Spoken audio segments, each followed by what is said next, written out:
افغانستان کې د ځنګلونو ارزښت نه یوازې د طبیعي شتمنیو له مخې بلکې د اقتصادي او ایکولوژیکي اړخونو له مخې هم ډیر مهم دي.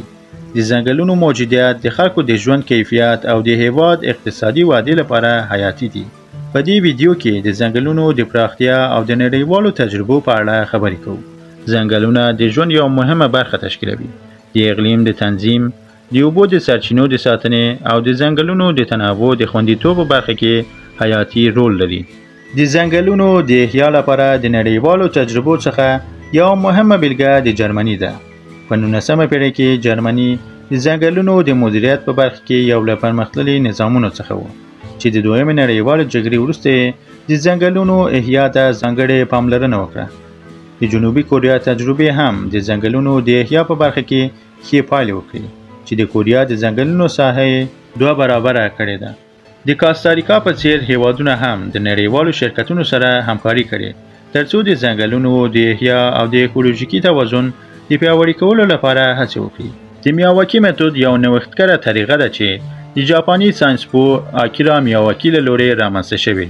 دا میتود د ځنګلونو د رامنځته کولو په برخه کې ډیر موثر دی چې په ډیر لږ وخت کې د بوټو او د ونو له تخمونو نه یو بشپړه ځنګل جوړولی شي. د میاواکی میتود په مرسته ځنګلونه د اوبو د تولید لپاره د قابل تداوم او پایدار لاره وړاندې کوي.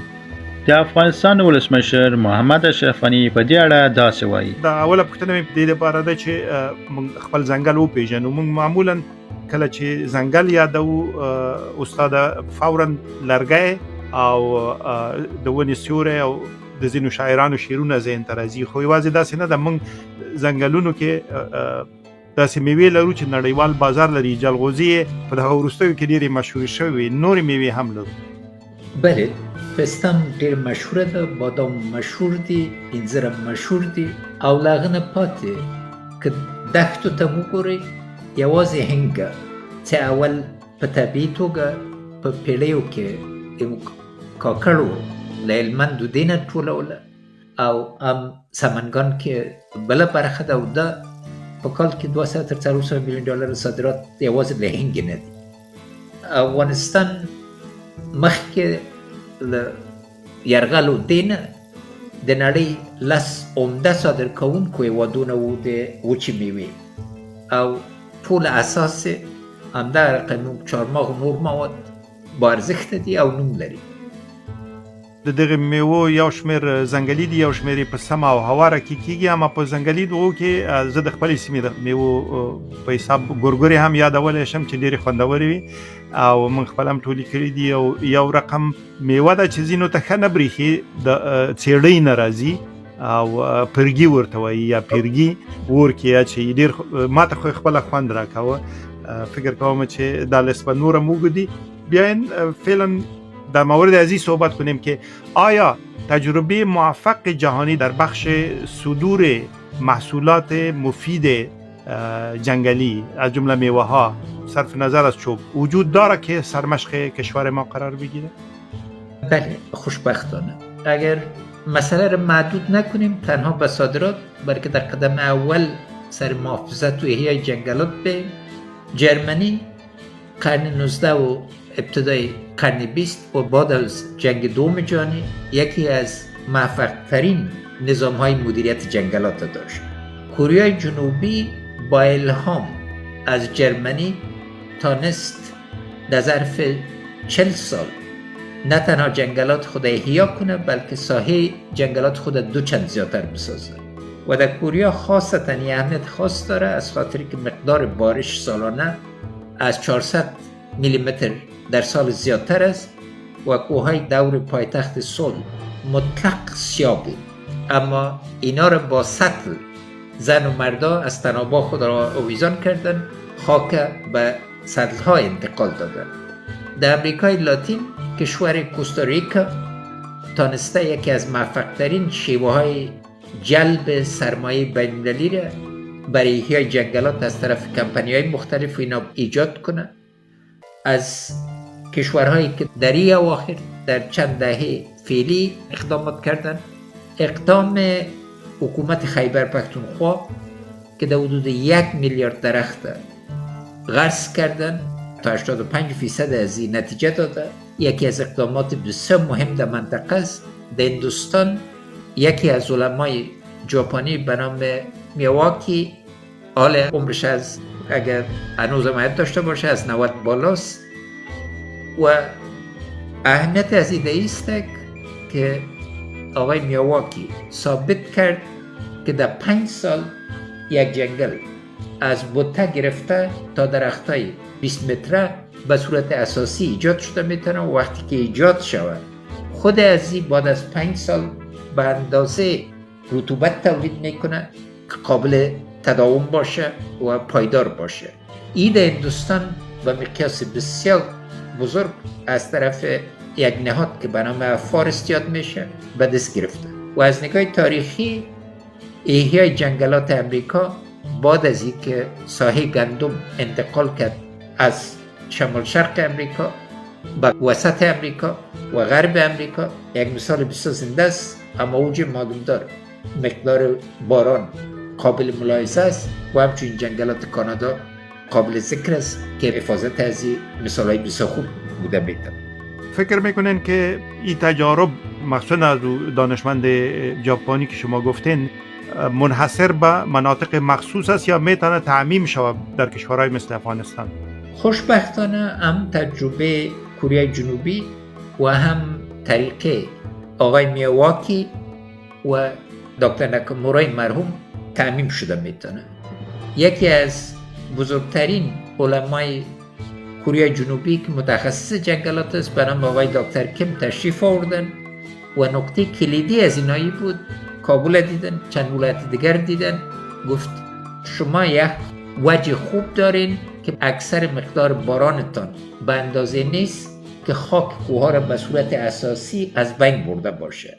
ضعیف شده اما قابل احیاست و اگر این دیدگاه را با طریقی که آقای میواکی مطرح کرد و در هندوستان در ولایات بسیار مختلف هندوستان ویدیوهای از این به صورت اساسی در تمام اینترنت اینا وجود داره یک جای کنیم و این خوبیش است که از سطوح پایین تا سطوح بالا ترتیب شده میتونه. و نقطه دیگهش تجربه بسیار موفقانه دکتر ناکاموراست و من نه تنها بارها امرش دیدم و ملاقات کردم امرش، بلکه از حکومت ژاپن تقاضای خاص کردم قسمت کمک زیادی که به دکتر ناکامورا میامد از منابع فردی ژاپن بود، مگر حکومت ژاپن مالاقیش جذب کردیم و در آخر دکتر ناکامورا نه تنها سر کنر و نگران کار میکرد بلکه علاقمند شده بود که در بادغیس اقدامات کنه.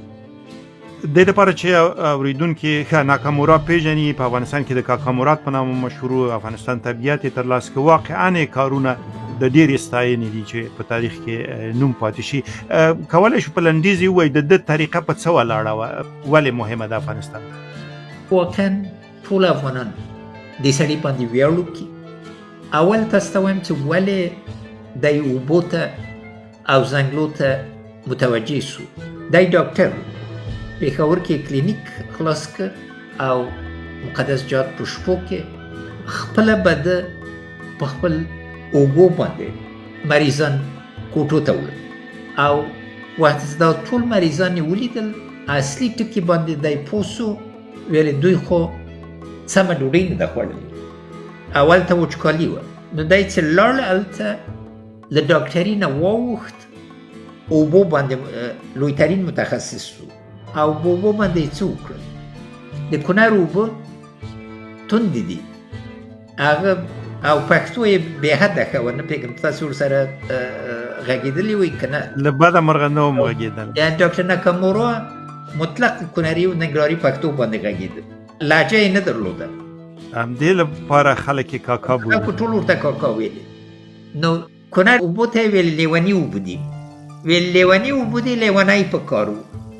او لیونی کار هم کوو، په خپله ډبرې لیونی مینه سره کار کوو. ما د دې چې دا ګټه ولګېدله ځکه چې موږ دا دواړه ویلې چې موږ لیوني مینه لرو.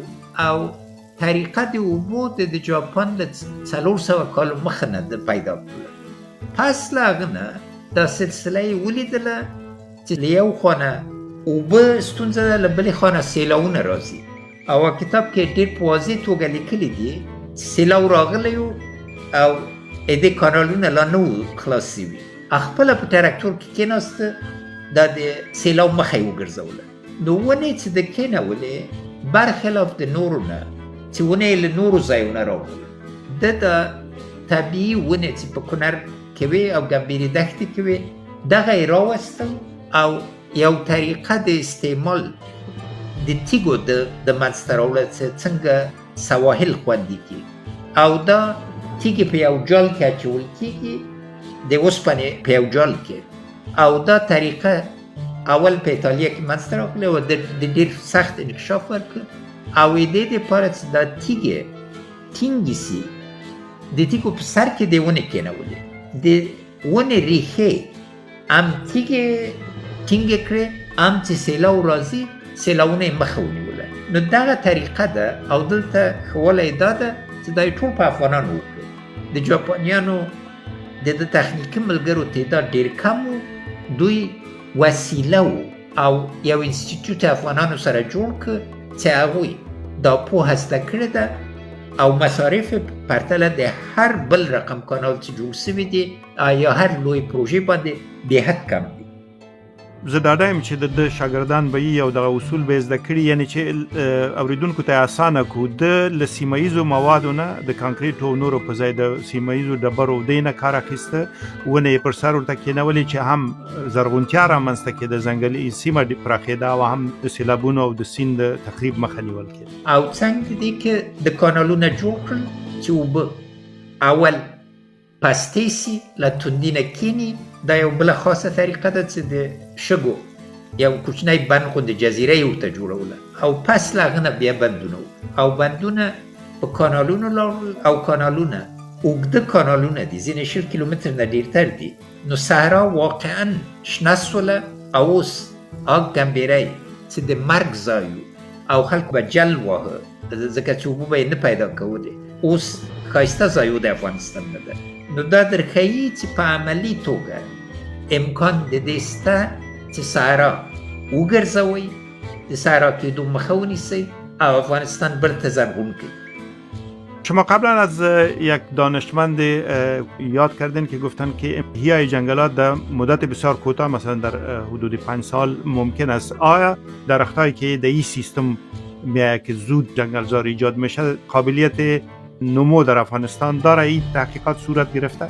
دو بخش داره یکی درختایی که به صورت طبیعی وجود داره ما میفهمیم که با استفاده از شیوه دکتر ناکامورا اینا رو چطور وسط بدیم تأمین بدیم دوم انتخاب کوریای جنوبی بسیار دلچسب بود چون اینا با فقر شدید مواجه بودن این کوریای متحرک و قوت جهانی اقتصادی امروز نبود شرایط بسیار بد داشتن در سالهای 1960 که توسعه دوامدار خود شروع کردن اینا تصمیم گرفتن که بالای 2 نوع درخت سرمایه گذاری کنن درختایی که در 5 سال به ثمر میرسه و درختایی که به 10 سال و تمرکزشان سر زمین بود چون ما شرایط مختلف اقلیمی داریم و خوشبختانه نقاط مختلف است که مخصوصا اون نقاطی که مانسون هندوستان به او میرسه و هوای مرطوب داره میتونیم سر انواع مختلف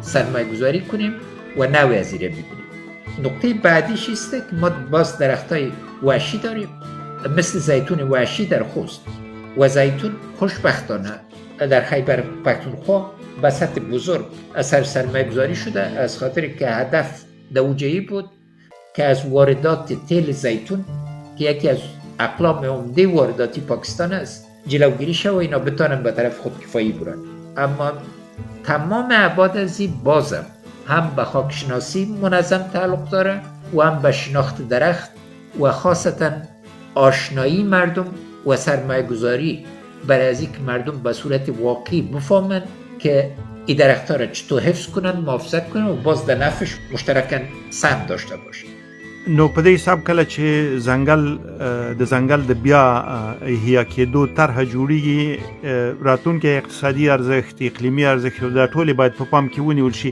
موږ داسې یو سروې لرو چې مثلا په افغانستان کې تر اوسه په د ځنګلونو کې کومې ونې دي. ما 3-4 نمونه اورېدلي دي، څېړۍ د نښتر د ښوون د ځنګلي کېدای شي ځینو ځایونو کې بادام وي. عمومي لیست شته، موږ دا معلومات لرو. بهترین لیست د افغان پوهانو او جرمني پوهانو په دوه توګو خپور شوی او په منظمه توګه موجود ده. اما له لیست نه او مخکې ما تاسو ته وویلې 11 برخې طبقه بندي موجوده ده چې پیدایسو مختلف دي. دا ټول باید په یو انسجام راسي. خبره په لیستو کې نه ده، خبره په دې کې ده چې یو لوی هدف، لکه چې ما ویلې 100 میلیونونه پایلو یا 1 میلیارد خواته زو، یو هدف باید وټاکو، یو واضح لید ولرو او د هغه دپاره ملا وتړو. او دومه دا ده چې مختلف شرایطو ته باید پام وکړو. لومړی قدم کې څنګه هغه ځنګلونه چې زرها کلونه زموږ ملي میراث ده د هغه ساتنه وسي، د هغه وده وسي او مخنیوی وسي چې له منځه لاړ نسي. او دوم د دې په څنګ کې څنګه ټول طبیعت نظام ته له 4500 مترو تر 300 متره پورې چې کمترین ده، دا په یو ترکیب کې راوړو چې ټول سره خوندي سي. او بله خبره یې دا ده چې بیا موږ او تاسو په دې وغږیږو څنګه سیلور اوبه موږ ذخیره کولی سو چې په هغې کې هغه لومړي کلو کې چې د ځنګلو بیا رغونه اوبو باندې تړلې ده څنګه له دې نه ځي، او چیرې چې باران ده په طبیعي توګه هغه برخو کې ځي. نو یو منسجمه برنامه پکار ده چې ډېر وخت نه غواړي، اما اصولي دریځ باید موجود وي. زموږ جنجال جناب جنبش صاحب دا ده چې اکثرا تخنیکي موضوعاتو کې زموږ پوهان مختلفو ملکونو کې درسونه ویلي دي او په یو منظم توګه دوی فکرونه ټول نه دي. نو دا تحصیل غواړي، باید دا ټول سره کېنوي، یو بل باید دوی ملا کړي او یو بل ته قناعت ورکړي. ځکه له بدې مرغې نه که سړي ابتدایي تحصیلات کړي او دا ټول په ځواني کې موږ تېر کړي دي، د غرور د ځواني ډېر ده، سړی بل چا ته غوږ نه نیسي. او د غوږ نیولو طریقه دا ده چې ټول باید راسو چې یو بل سره خپل پوهه یو ځای کړو. ځکه چې اکثره نور ملکو کې چې درس وایي، درس د هغوی د شرایطو دپاره ده، نه یې تاسو د شرایطو دپاره. او دا واقعا یو ملي بنسټ غواړي او یو ملي لید غواړي چې انشاءالله تعالی عملي کېدای شي. و در این حال بدون شک تحقیقات منظم و دقیق میخواهد که نیازهای احیای مجدد جنگلات ما چیست، کدام درخت‌ها. چون یکی از جنگل شناسا که همراهشون صحبت داشتم اونا گفتن که باید دقت صورت بگیره، هر نوع درخت نباید به افغانستان وارد شود، چون تعداد از درخت‌ها اونا اصطلاح اگریسیو استفاده کردن و گفتن که تجاوزگر هستند. از او خاطر باید یک مطالعه دقیق صورت بگیره، بعد از او اقدام به احیای جنگلات شود. مطلق دو بخش داره. یک مثال بید روسی رو من براتون گفت، از همین درخت‌های تجاوزگر است. یک بارگی چند نفری را وارد کرد و در همه جای کابل در نقاط مختلف، اما در ارگم بود فکر کنم، در ارگم بود و در ارگم کلش شکست.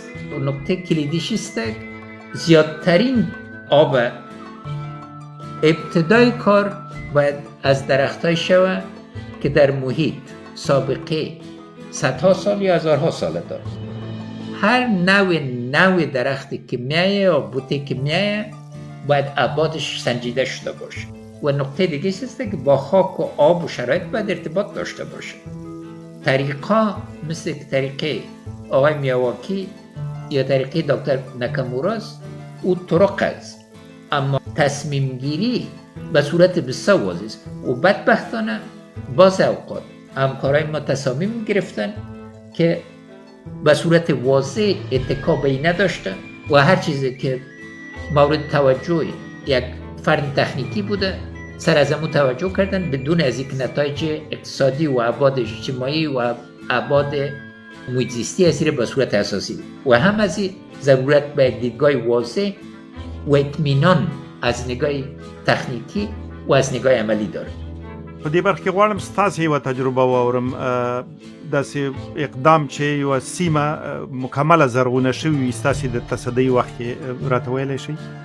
لومړی خبره جلغوزو ده، ځکه موږ ټول جلغوزي قاچاق کېدو. ما د لوی پکتیا ولسونو سره سره ولیدل، ما طریقه دا وه چې مخکې د کووید له بلا نه تقریبا 15,000 وطنوال سره میاشتې وکړ او د لوی پکتیا خلک راغلل، خاصتا د 14 ولسوالیو چې هلته درانه زدران وو او نور اقوام، دوی مانه دې ته توجه وکړله او موږ په ډېر لږه موده کې په دې وتوانېدو چې دوی ته د صادراتو لوی بازار پیدا او په عین زمانه کې په دې باندې پانګه واچو چې څنګه خوري جوړې کړو او خصوصي سکتور نه لومړی فابریکه په ګردیز کې جوړه شوله. اول قدم هم دا و چې چین ته ورسېد، دوم هدف هم دا و چې څنګه جرمني چې لویترین وارد کوونکی د جلغوزو ده. دا یې مثال و. همدې رقم باندې موږ اخته وو چې یوازې لید، دا لید چې نن ما تاسو سره شریک کړی، دا لید اول ما نړیوالي بانک ته تجربې نه پیدا شوه، پس له دې نه چې ما ټول د افغانستان شرایط وکتل، د ورشو د زنګلو د ټولو کلیو د مالدارۍ او کوچنی ژوند د ارتباط سلسله پیدا کړله چې دا ټول په یو تار کې سره ونښلوو او د زنځیر ارزښتونه ونه جوړ کړو او په همدې حساب و چې د ملي پیوستون پروګرام یوازې په کلیو باندې پاتې نه سو، کوچیانو ته هم وغځول چې مخکې له هغه نه چا ورته توجه نه وکړې. بله برخه د ملي پارکونو وه چې ډېره برخه د ملي پارکونه د واخان کوریدور، د حشمت خان قول چې د دې ترتیبات مخکې نیول شوي 2014-2015 کې، د بامیان پارک، د نورستان ځنګله، آب ایستاده د غزني، د درقد ملي پارک په تخار کې، د امام صاحب په قندوز کې او نو پکتیا کې د زازي میدان دا ټول په نظر کې وو، د وامه ملي پارک په نورستان کې. موږ په دې باندې ټول اخته وو، اما ما اصلي موخه دا وه چې موږ یو هدف وټاکو او ټول دولتي ادارې په یو چوکاټ کې راوړو. بله ستونزه دا وه چې هم انجوګانې هم ملګرو ملتو دفترونه مطلق سر اخیستی وو، هیڅ چاته مسئول نه وو، دوی مو یو چوکاټ کې راوستل. اما له ټولو نه مهمه خبره دا وه چې ولس سره هم کار کوو چې ولس دا په خپلې ګټې وګوري نه په خپل تاوان باندې، او د دې دپاره ده چې د عرف و د قانون ترکیب باید منځته راسي چې وکړی سو خلک په دې قانع کړو چې لومړی فعلي جنګلات وساتي او پس له هغه نه په دې باندې په اساسي توګه راسي. همدغه رقم د ننګرهار کانال چې عمده باغونه یې په کلونو ورته توجه نه وسه، موږ سر تر پایه پاک او د کووید په دوران کې د کابل په شاوخوا کې موږ برته د زنګلو د بیا رغونې ترتیبات په وسیع توګه د ملي شرکت په لارې نه عملي کړل او بله چشم دا وه چې هر چیرې چې بندونه جوړېږي او نوې ویالې ښکل کېږي په څنګ کې باید منسجم اقدامات چې ونه کېنوځي او زنګلونه ډېر سي. حتما به په دغه طرحو کې د کابل د غرونو د زرغونېدو او همیشه د کوچنیوالي نه مې د کونړ غرونو سره به مې مقایسه کول، دا به راته سپېره معلومېدل او دغه تلوسه مې هغه وخت چې کتمندو مې په 2015 کال کې ولیدې چې زموږ غوندې طبیعت لري نیپال، مګر پلازمینه یا پایتخت یې دغسې زرغون دی چې سړي ورته هوس راځي او حسد راځي. دا ځل چې لاړم کابل ته په دغه 4 کالو کې، یعنې وروستۍ کتنه مې مخکې په 2019 کې وه، یو بدلون د شیر دروازې غره په سر کې هغه ځای چې د افغانستان نوم لیکل شوی دی، د بلایسر نه لږ را دې خوا چې ورته وګورئ ونې معلومیږي. دغه د کابل د زرغونولو طرحه ستاسې په وخت شروع شوه که فکر کوئ دا به وروسته شوي؟ نه، هلته شروع شوه. دا په واقعیت کې اوله برخه د کرزي صاحب دوران کې شروع شوه. موږ د کووید دوران کې دې ته پراختیا ورکړله، ټول شاوخوا د شیر دروازې د غره، مګر لویه طرح هم معلومدار د شاتوت د بند طرحه وه چې له هندوستان نه موږ پیسې پیدا کړې وې او د شاتوت د بند په جوړېدو کې هلته چې د لوګر سیند، د میدان وردک سیند او د پغمان سیند سره یو بل سره ټولیږي دې ساحې کې موږ د 10 کیلومتر مربع ملي پارک ترتیبات نیولي او له بلې خوا نه بله طرحه چې پاتې ده یو سړک هم له شهدای صالحین نه شیر دروازې سر نه ویسته با برباغ پورې چې ټول وطنوال وکړی شي لاړ شي ازینې هم چې کتلي دي چې شیر دروازه باندې کېنول سوي دي دا په دې دوران کې وشو او د ښکلا بیخي د ډېر لرې ځای نه معلومیږي زړه خوشحالوي زه هیله من یم چې وخت افغانستان غرونه هم لکه د کتمندو او یا نورو پلازمینو غوندې زرغون شي. خب در این سلسله ما یکی از برنامه‌های تلویزیونی را در ولسوالی خلم ولایت بلخ در باغ جهان نما اجرا می‌کردم و یک متنفذ بدخشی را در اونجا میهمان داشتیم و او گفت که ما یک نوع انگور کوهی را در کوههای بدخشان رایج ساختیم. مردم هم از اون نفع میبره و هم علاقمند تکثیر عزیز که منطقهشان سرسبز شود. این گونه ابتکارات محلی به شما گزارش داده شده بود؟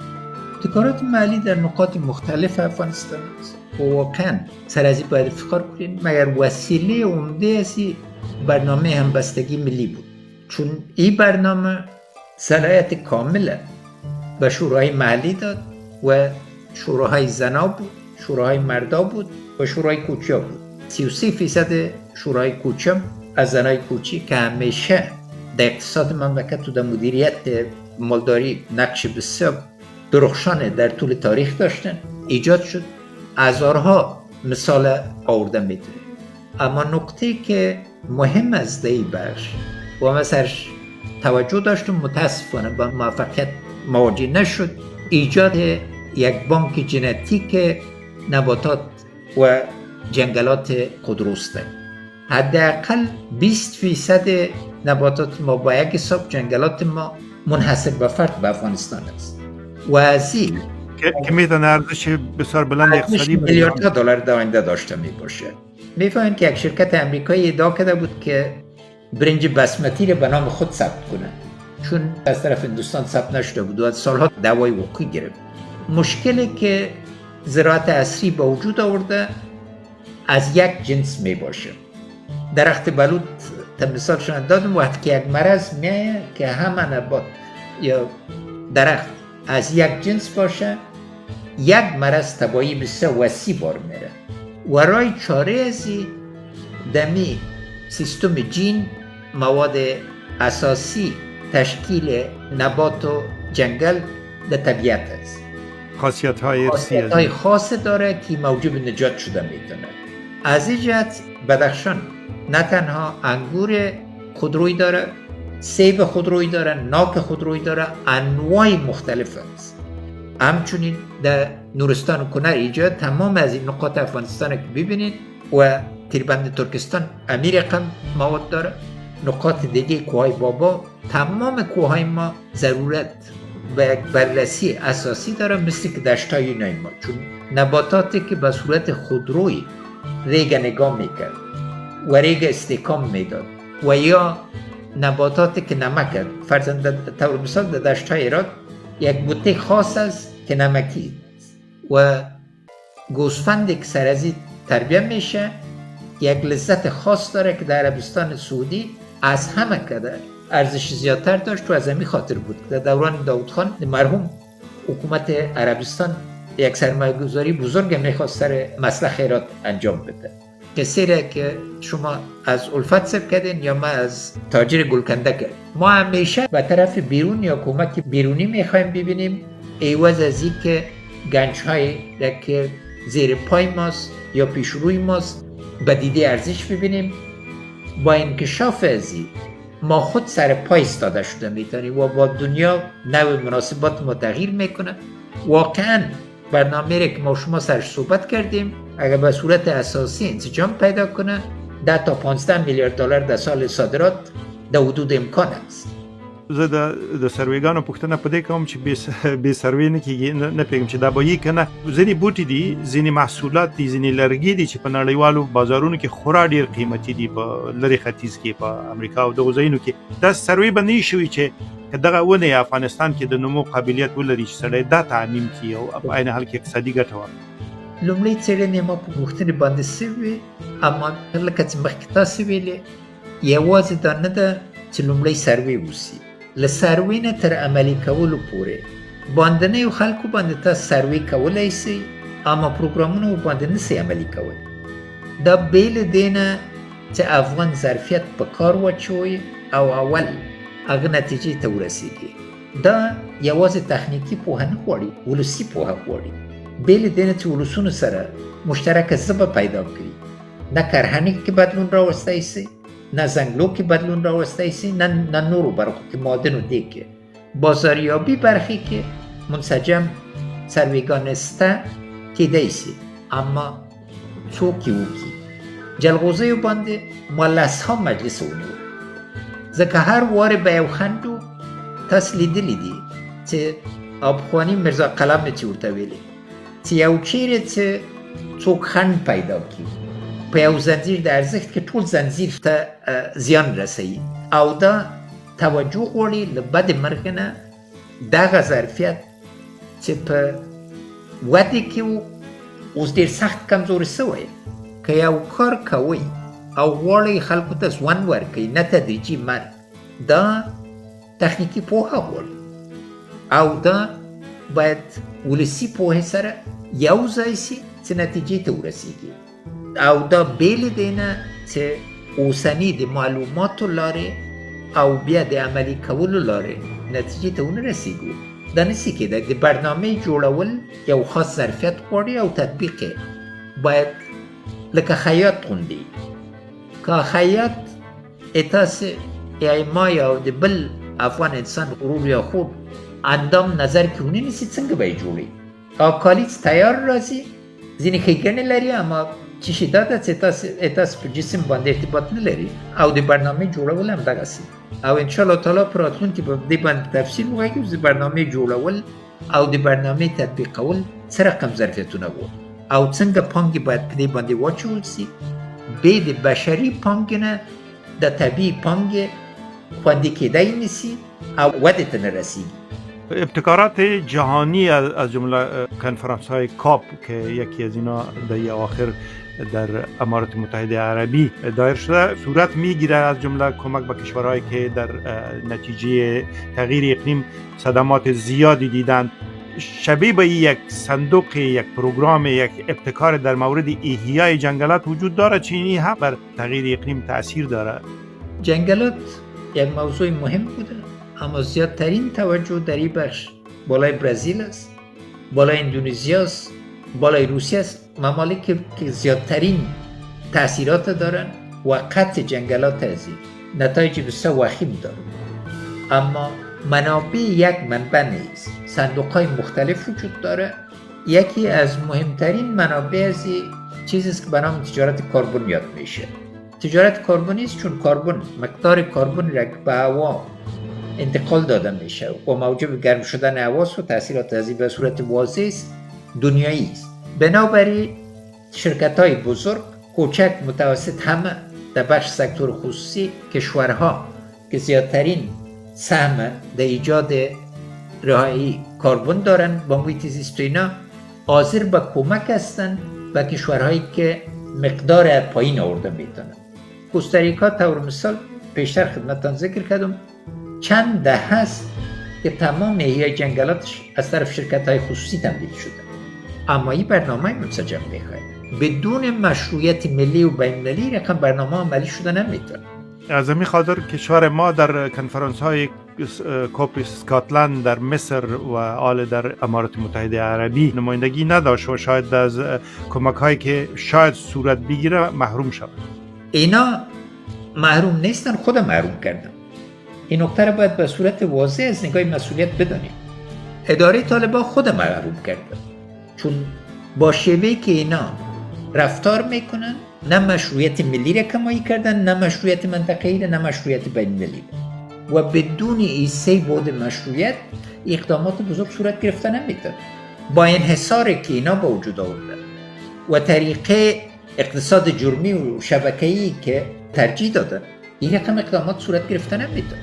در قدم اول نقش منفی خود در قسمت از بین بردن جنگلات و همچنین معادن افغانستان و زیربنای افغانستان باید قبول کنیم و قسمت دوم یک نقشه رای واضح باید ایجاد شود که باید بفهمند که این کار قابل توانشان نیست. در شریعت نقطه اول محافظت حقوق مردم است و مسئول ساختنشان است. اگر عقل بندی میکنه این کارهای بزرگ چطور انجام میده؟ آیا این خودخواهی است یا این خدمت است؟ مسئولیت متوجه جامعه جهانی نیست. مسئولیت در قدم اول متوجه کسایی است که انحصار مطلق میخواهند. او دلته باید ټول پوه شو وقتی که انحصار غواړي نو بیا نور آباد ومني. هیڅ ځنګل چې له منځه ځي یوازې ونه نه دی چې له منځه ځي، یوازې طبیعت نه دی چې خرابېږي، یوازې ښکلا نه ضایع کېږي. دغلته یو سیستم موجود دی د الوتونکو، د څریدونکو، د څکېدونکو، مثلا د وحشي ژویو او د دویو دغه ټول ورسره ړنګېږي او له منځه ځي او دا پخپله یو مهم شی دی. موږ بیا هم معلومات لرو چې د ځنګلونو په منځه تګ سره موږ په دغه برخه کې څومره شیان له لاسه ورکړي. ارزښت ډېر شیان له لاسه ورکړي. په یو ابتدایي توګه موږ سپیات ولرئ باید ستاسو سوان وي دا مارکټس په افغانستان باندې تېرېدل څومره ګڼ لښکرې به تېرېدې. آب استاده کې فلامینګوګان هم درلودې د نړۍ له عجایبو نه وو. ما سروبي و مایپر منځ کې پړانګ په خپله سترګو لیدلی چې په دې غرو کې ګرځېدل. هوسۍ، غرڅې دا نور ټول آباد ته وګورئ دا ټول خطر کې دي. عام مرغان چې په شمال د افغانستان کې وو. بیا هم که غواړئ یو شی وګورئ د افغانستان د سرحد ټاکل چې د انګریزانو ولایتونه له سوي دي دوی خپل خاطرات لیکلي دي. دوه توګه یو سړي په ییتس په نامه لیکلي دي او بل هولټیچ په نامه باندې. د ځنګلو د څر د ورشوګانو او د ټولو ځناورانو وضعیت دا ټول خطر کې دي. سلطان مسعود مشهور و چې زمري یې مات کړي او دا ټول ځایونه چیرې وو؟ دا ټول دې کې وو. شاهنامه ما بیا لوستله سر تر پایه او کومه برخه د شاهنامه نه ده چې کابل، زابل یا سمنگان یا بلخ شین وي. زر کالو کې څومره بدلون راغلی او دغه ټول په دې برته تړلي دي چې یو طبیعت ده له اسمان نه نیولې تر ځمکه پورې او منځ کې څه خدای جل شانه پیدا کړي دي یو بل پورې تړلي دي او انسان په دې رقم رفتار نشي کولای چې ټول شی له منځه ویسي او بیا فکر کوي چې بیا دا پاتې کېږي. او انسان د طبیعت یو برخه ده. کائنات سره ټول تړلي دي. دغلته ده چې موږ باید یو لید هم د اسلامي عقیدې له نظر نه او هم د اوسني له نظر نه چې مطلق سره تړلي دي په دې باندې راسو چې یوازې نه یو او په ګډه ژوند کوو. نو اوس خاص پړانګ چې په بدخشان کې لرو په واخان کې چې یوازې په واورې کې ښکارېږي تر دا د هوبارې چې میشمرغ ورته په هرات کې وایي چې خاصتا د خلیج خلک په ښکار باندې دا ښکار باندې ما بندیزونه به ما پرې نه ښودل چې ښکار اوس لومړی قانون چې تېر کړی دی د ښکار قانون ده. ولې؟ ځکه دغلته هماغه خلک کېناستلي دي او یو وارې له یو ملک نه 200 ښکاریان راوستي وو ما په هوایي اډې کې برته ولېږل او ټول د هرات و فراه دا پولیسو دا یې ورته ټول کړي وو چې دوی محافظین اوسي. دا رقم رفتار له خپل چاپېریال سره لویترین ظلم ده او لویترین زیان ده چې ولس باندې راوړي او ځان باندې راوړي. دا لکه دا ده چې یوه پښه م پرې کړي یو ورځ بله پښه م پرې کړي بله ورځ او بیا وایي چې ولې پښه مې ماته. تاسې د زنځیر اصطلاح استعمال کړې معقوله یعنی په د ساینسي دغو کې ایکو سیستم ورته وایي که نه چې دغه حشرات انسان په یوه مجموعه کې ژوند کوي یو زنځیر غوندې دی که یو یې له منځه ځي دغه سیستم ړنګېږي یعنې داسې نه ده چې که یوه حشره یو الوتونکی یو څریدونکی وژل کېږي یا یې نسل له منځه ځي عیب نه لري هغه بیرته راځي په انسان او دغه په ټولنه باندې تاثیر کوي. نو په همدې حساب غواړم پوښتنه وکړم چې آیا کله چې د ځنګلونو په بیا احیا باندې غږیږو د دې د ایکوسیستم په بیا احیا باندې غږېدلی شو یا دا طرح هم په نظر کې وي که نه یا باید وي دا اساسي برخه ده. سلما ته چې وګورئ زه چې د پرانیستلو دپاره یې لاړم بېګې څه مې ولیدل مرغاوۍ ده چې ډېره خاصه ده هلته میشته سول قو ورته وایو دا پرې قو چې ورته ویلې چې بالښتو کې یې ښودل د پاچایانو په قصو کې چې راغلی وایي بالښت یې پرې قو نه و تنها په استرالیا کې تور پیدا کېږي.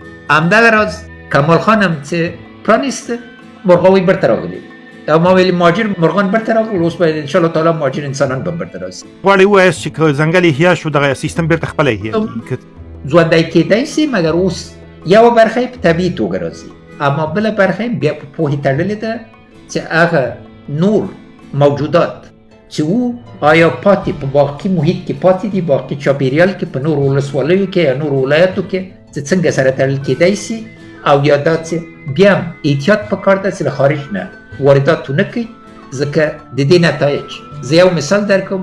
له هوایي نه یو ماشوم یوه حشره راوستله امریکې ته، داسې خپره شوله چې 20 ولایت د امریکې میلیاردها ډالر ورباندې لګولي دي چې دا بیرته له منځه یوسي.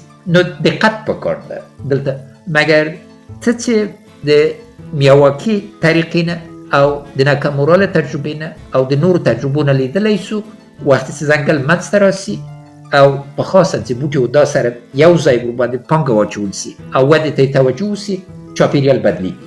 او دې کې د ننګرهار کانال هم لیدلی. مخکې د ننګرهار کانال نه جالبات دومره کې کوچنی و او وچ و. د ننګرهار کانال د جالبات موسم بدل کړ، هوا بیخي بدله شوې ده.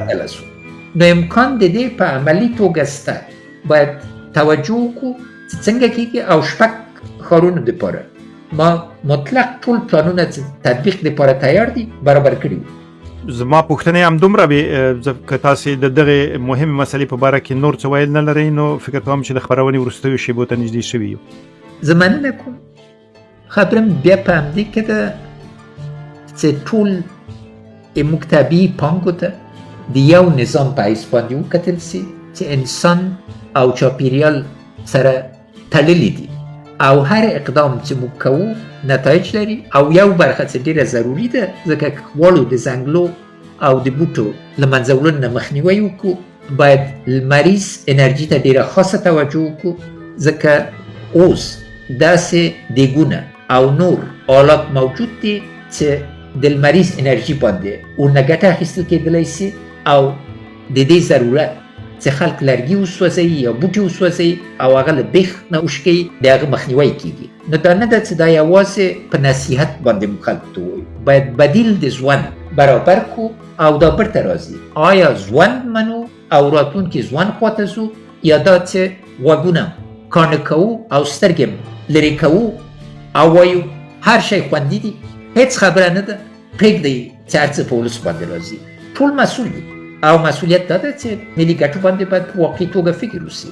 ایله ده همدا موږ او تاسې د خبرې باید د دې زمینه برابره کړئ چې خلک په دې برخې کې وګوري چې څومره د ژوند امکانات په دې کې شته، او په ګډه او په اتحاد او اتفاق او په پوهې باندې او تخنیکي پوهه له ولسي پوهې سره څنګه ګډولی سو چې خپل ژوند انشاءالله تعالی نسلونو باندې خوندي کړو، نه دا چې د تیر نسلو غوندې لا بیا زیانمنې کړو. ډیره مننه، بسیار تشکر رئیس جمهور محمد اشرف غنی. مسائل واقعا هم مهم است و هم صحبت در این مورد جالب. تشکر از جناب شما، تشکر از تمام هموطنهای ما، خواهرای ما، برادرای ما، جوانای ما، همه. زنده باد افغانستان. تل دی افغانستان، یاشسن افغانستان. افغانستان باید د ځنګلونو د احیا او ساتنې لپاره له نړیوالو تجربو څخه ګټه واخلي. د ځنګلونو د ارزښت او د هغوی د اقتصادي، اکولوژیکي او کلتوري ګټو په رڼا کې دا ضروري ده چې د ځنګلونو د مدیریت په اړه سمې تګلارې رامنځته شي. اول ژوندون پکړي توپک موپک نه پکړي کنه، ژوندون پکړ دی کنه.